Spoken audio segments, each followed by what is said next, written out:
Hả? Tháp nóc á. Tháp nóc. Chuyên nghiệp được quay phim. Bắt cảnh, bắt các thứ thì quay lên thì mới có view. Lắm trò lắm. Không thì ai xem. Phải có bộ chuyên nghiệp.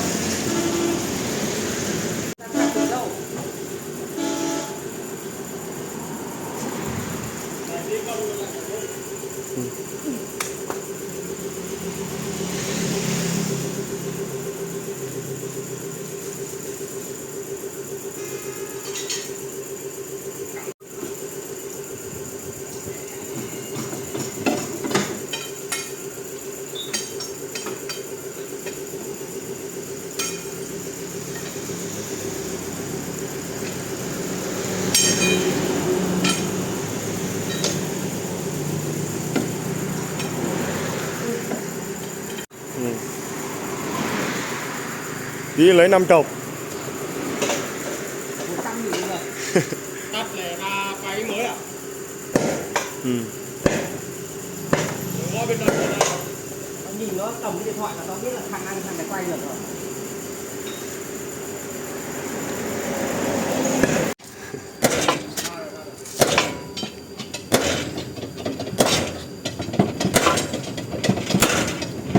Bắt được cái cảnh này người ta xem.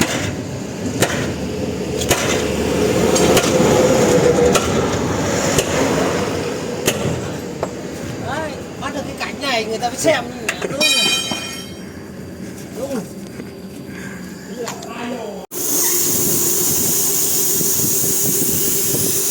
Thế nào là cận cảnh, chung cảnh, cho toàn cảnh. Đấy ra là chuyên nghiệp.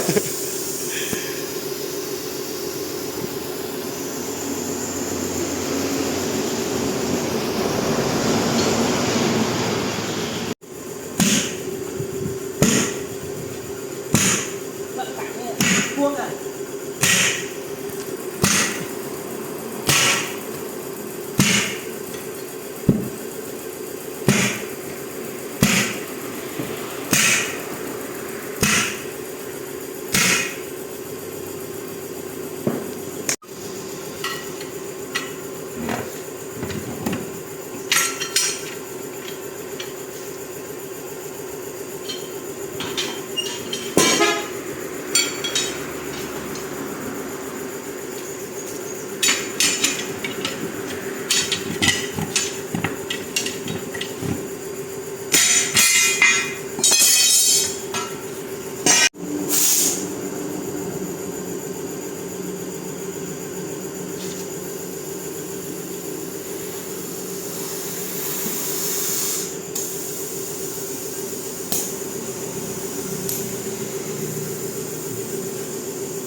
Mẹ 20 năm ấy tự tin quay lên mạng đi. Học việc thì Quay người ta nối cho đúng không? đúng rồi.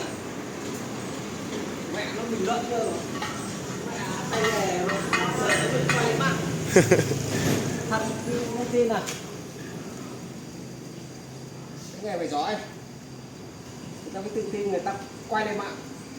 Quay lên mạng là nhiều thằng thợ nó bình luận thấy không? Tay nghề mà trình độ như thế nào?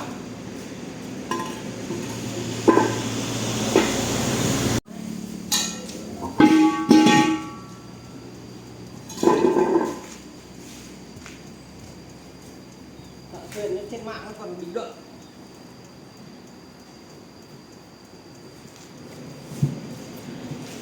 Tay nghề nó đã hết bậc chưa?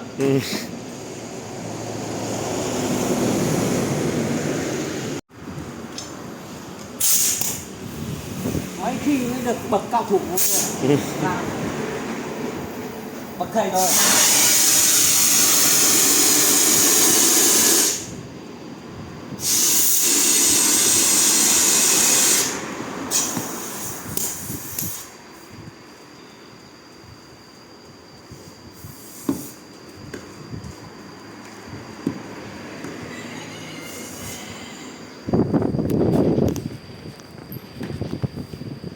Bị mù.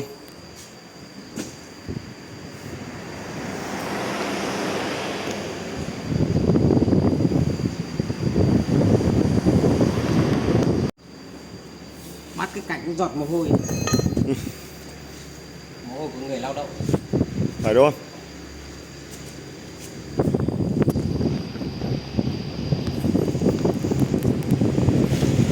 Đó là cái chỗ vích đi. Hả? Hả? Đây kia.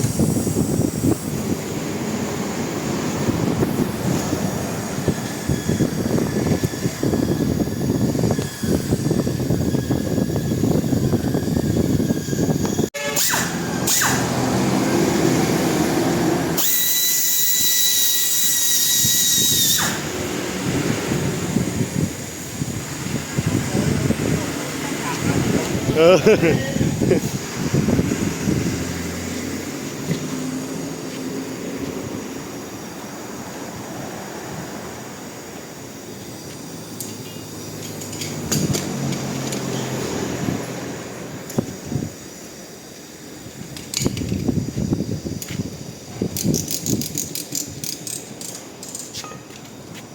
Anh nhìn mày cầm cái điện thoại là anh biết mày có khả năng về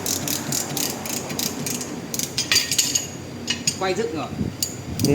Nhưng mà quan trọng là mình có yêu không, mình có yêu thích rồi, mình có đào sâu không. Yêu là vì chi?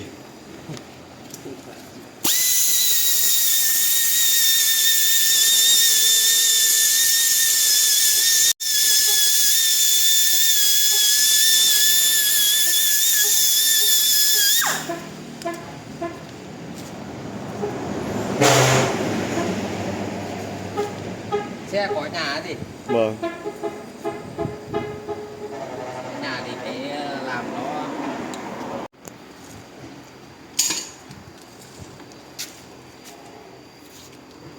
này, đứt cáp này. Ừ. Quay vào cái chỗ đứt cáp á. Đấy.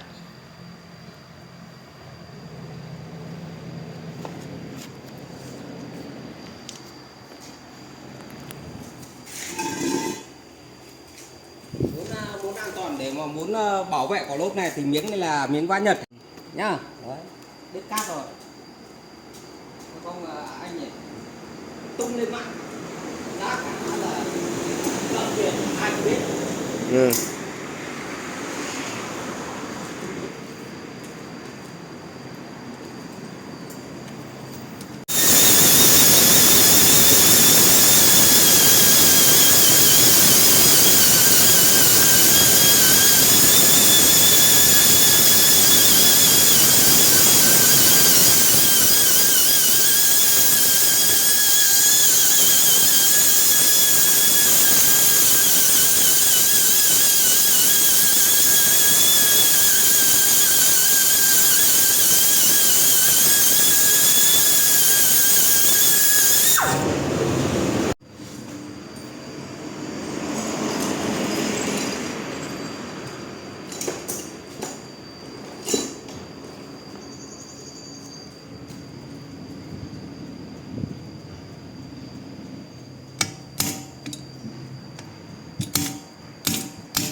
Tuyệt vời, xin chúc mừng.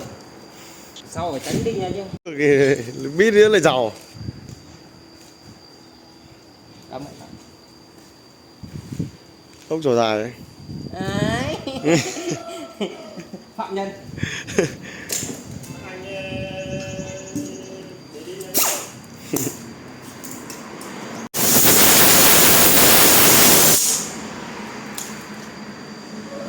Quay cảnh người khổ, người thợ khổ.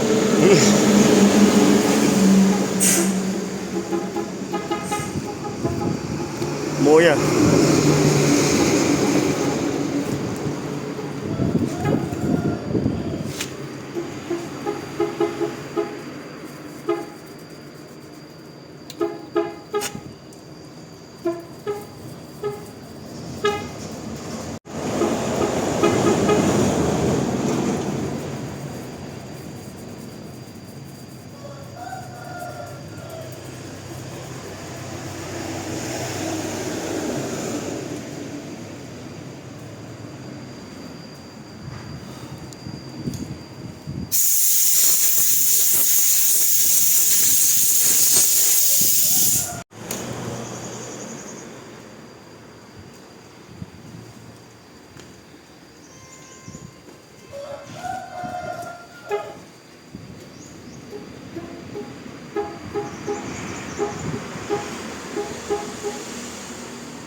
Chỉnh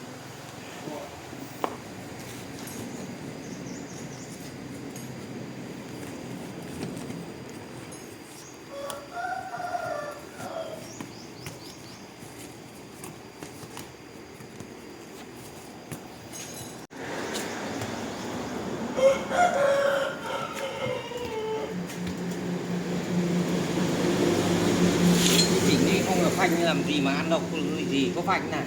Vâng, để lúc mua về tê để chờ Tuấn làm lại đi. Để nhoi nhót cho nó hỏng theo, kéo theo bao nhiêu thứ chứ vậy. Còn từ hôm làm cúp ben ra cái này là bị luôn rồi. Đéo phải thì mẹ hôm nó tháo cả ra chứ đéo phải tháo mình ấy.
Máy khác em. Hả?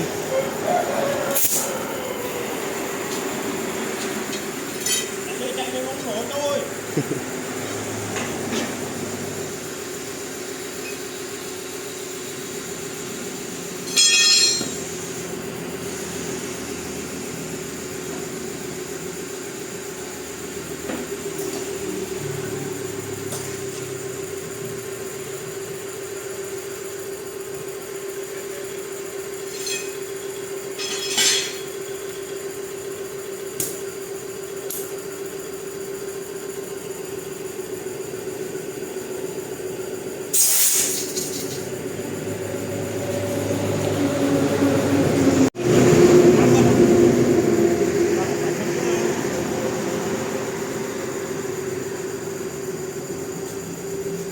Đâu anh được là mất rồi đấy.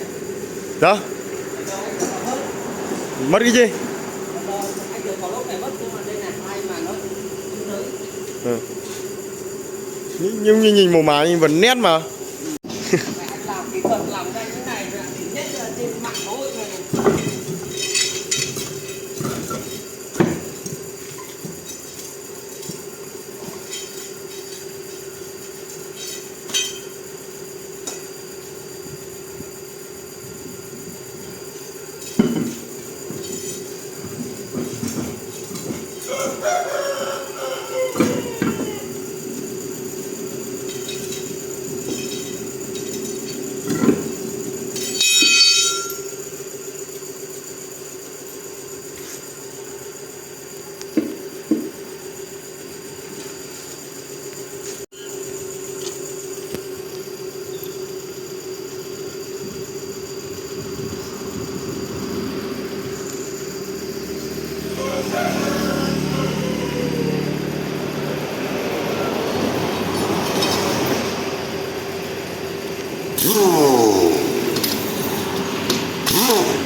Chưa? Cầm lại mấy quả lốp.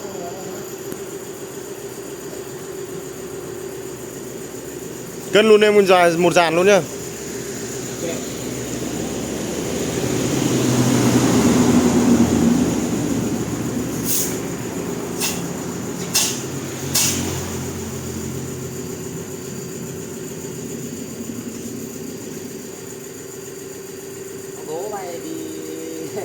thấy tay nghề thằng nào mà tay nào cái này đó. Đố anh Đình cùng moi ra tận đâu thằng chợ giống anh.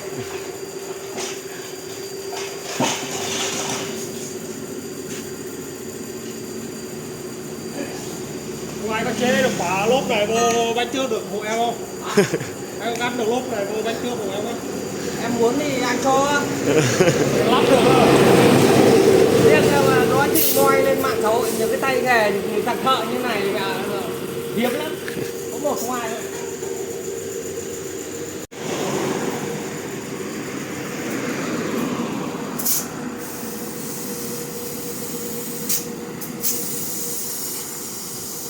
Thiếu hơi không anh? Nhiều ấy nhỉ?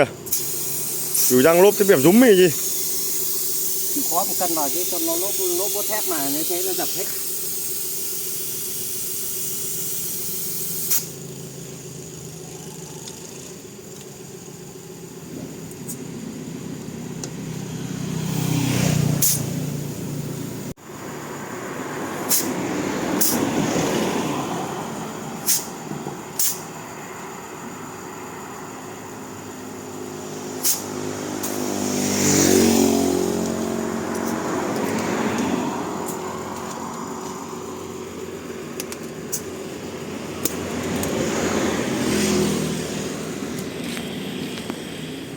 Thiếu luôn.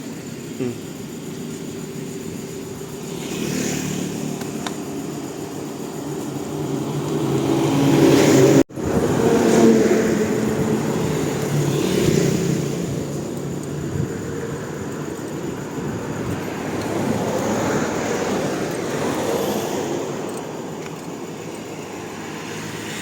Này á.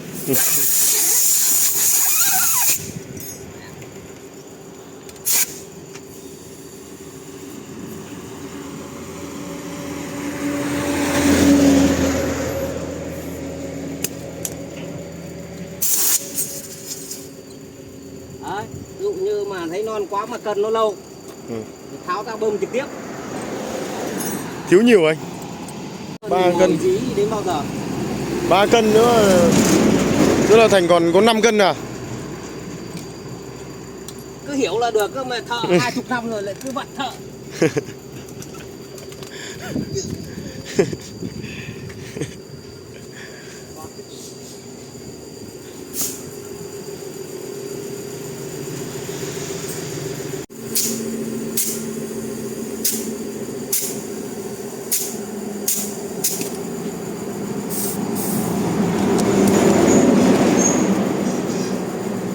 Làm xong thì phải thử cho người ta nó dò hơi.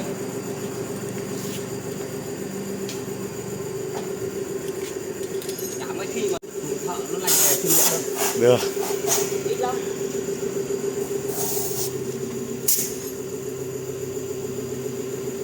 Ổn rồi.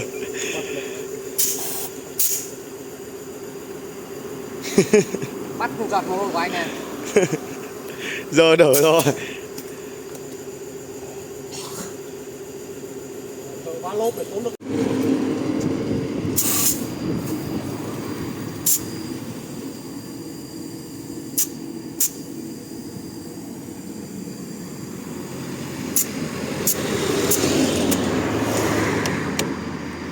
Quả sát vào đôm mà cái cao su lão hóa kinh quá. Đó. Cao su lão hóa này.